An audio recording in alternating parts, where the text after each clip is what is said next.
Rain poured heavily over the dark streets of Chicago while distant gunshots echoed between the old buildings. In New York, men in expensive suits smoked inside luxurious restaurants while deciding who would live and who would disappear before sunrise. In Colombia, explosions destroyed cars and spread panic through entire cities. For decades, the world witnessed criminals so violent and powerful that their names became symbols of absolute fear. Men who built empires through bloodshed. It all begins with Al Capone, the mobster who turned Chicago into a battlefield during the Prohibition era. While he appeared in public dressed like a successful businessman, behind the scenes he commanded murders, extortion, and brutal executions. His enemies were eliminated without warning, often in broad daylight. The St. Valentine's Day massacre became one of the most shocking events in organized crime history, proving that Capone had no limits when it came to power. But the terror didn't stop there. Years later, a man would rise in Colombia willing to challenge even the government itself.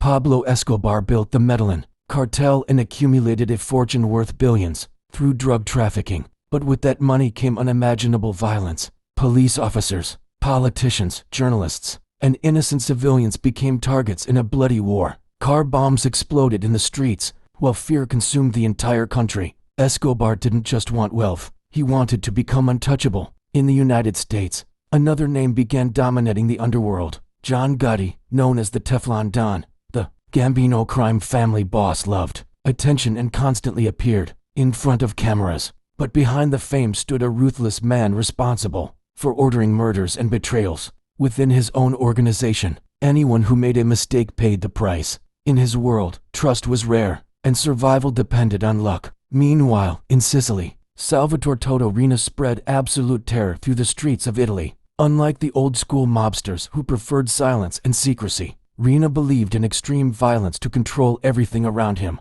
Judges, police officers, and rivals were assassinated without mercy. His reign dragged Italy into one of the darkest periods in its modern history, marked by fear, bloodshed, and chaos. But there was one final name, a man as mysterious as he was dangerous. Semyon Mogilevich, the ghost of the Russian mafia. Unlike the others, he didn't need public attention. Operating from the shadows, he controlled international schemes, money laundering operations, and criminal networks spread across multiple continents. His power was silent, and that made him even more terrifying. These men were not just criminals, they built empires of terror that crossed borders and left thousands of victims behind. And even after decades, their names are still remembered as some of the cruelest figures in history.